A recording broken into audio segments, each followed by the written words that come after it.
Little Nightmares est un jeu de plateforme orienté horreur. C'est un jeu que j'ai voulu 100% en stream, mais la moitié de mes rediffs sont allés en archive. J'ai pu récupérer les rediffs de ce succès qui m'a cassé les couilles, dont le but est de finir le jeu sans mourir et en moins d'1 heure. Et ensuite, me relaxer sur le DLC. Sans plus tarder, je vous laisse avec le gameplay. Nous jouons à une enfant qui s'appelle Six avec un magnifique kawaii très discret.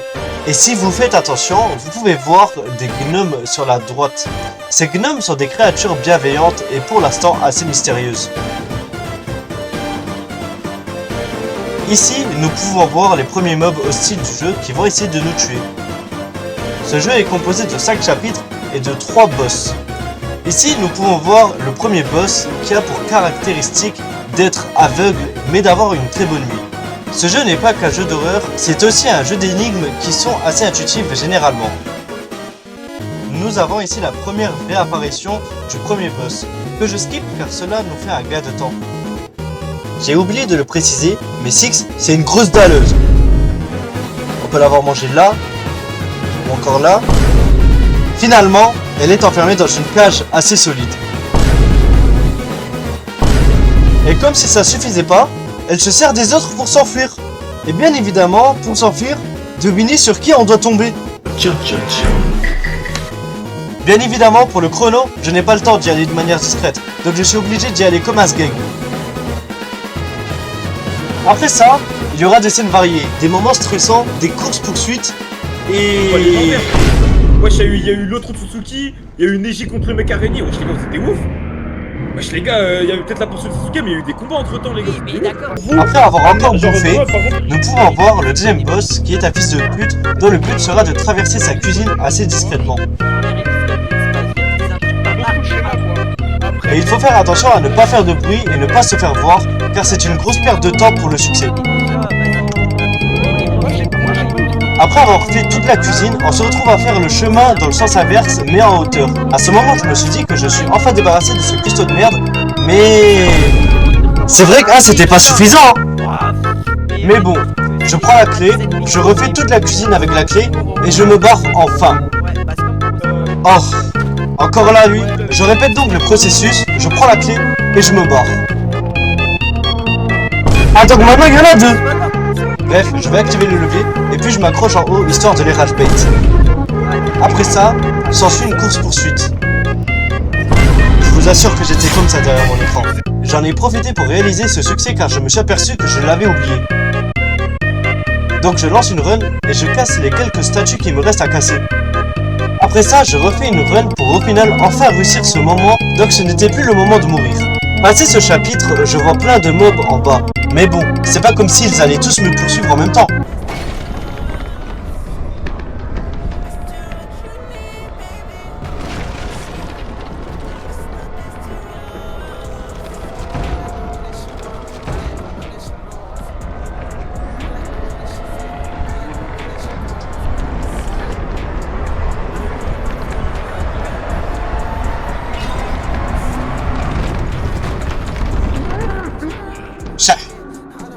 Elle avait pas à croire que j'étais un menu à 6,50 aussi. Après ça, on voit le troisième boss qui est une femme et qui casse des miroirs. Ça me rappelle quelqu'un ça. On récupère la clé, on se fait poursuivre et on lui montre à quel point elle ressemble à rien et qu'elle stocke le bronze sur Valorant. On commence à avoir l'habitude, elle mange tout ce qui bouge. Pour finir, notre personnage se venge probablement en tuant tous ses persos tout en se dirigeant vers la sortie plutôt lentement. Ce qui m'a fait stresser pour le succès car il restait 2 minutes.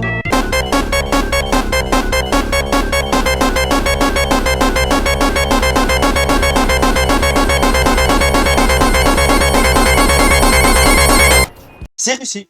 Je continue donc avec le DLC qui me tue instantanément pour se rendre compte que ce n'était qu'un cauchemar. Réveille-toi, tu dois dormir. Et regardez sur qui je tombe. Je commence à suivre une enfant pour au final me retrouver dans des égouts. Je retrouve les premiers mobs du jeu et puis je tombe sur ça.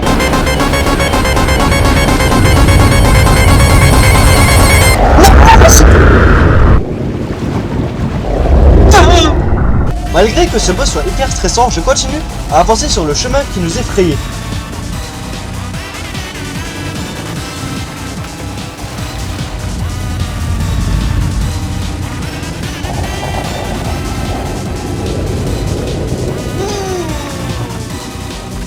Puis maintenant, je vous laisse admirer la fin de ce boss de merde.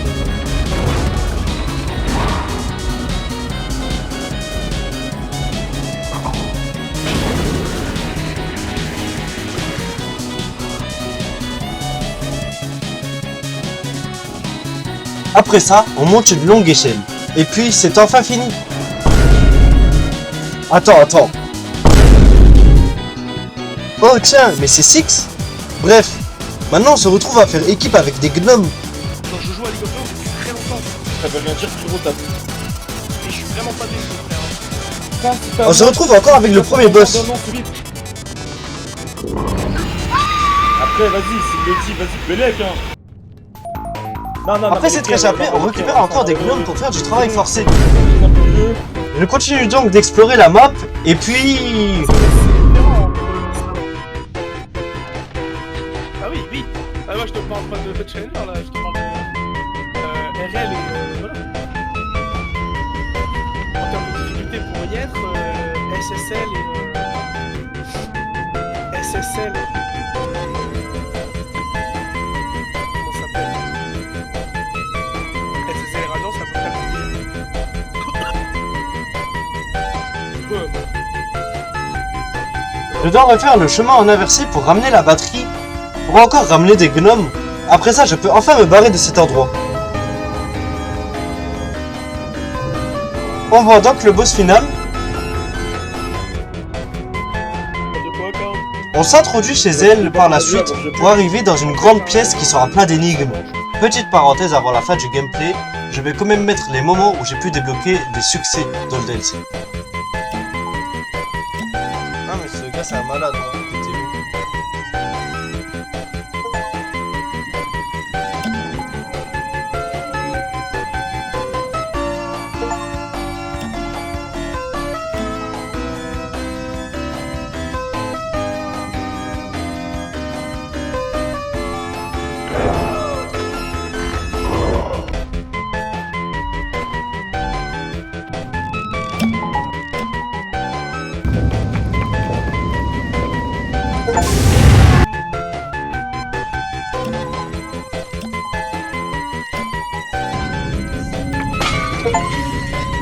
Il y a aussi les deux succès là que j'ai réussi en stream, mais dont je n'ai pas retrouvé le gameplay.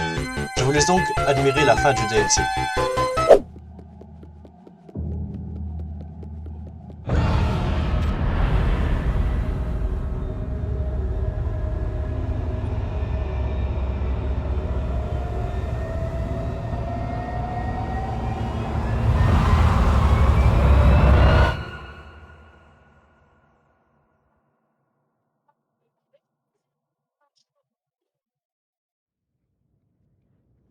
On est maintenant dans la peau d'un gnome qui se balade dans la map.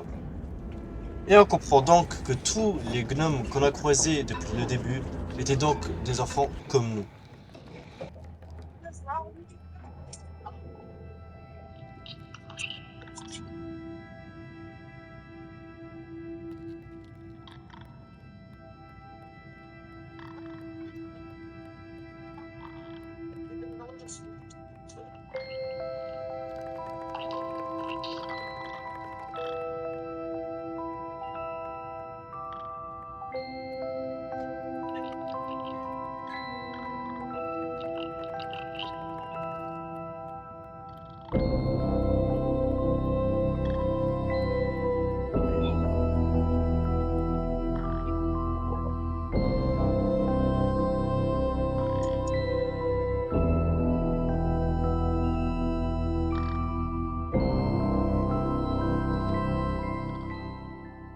Avant de terminer la vidéo, j'aimerais vous montrer ça.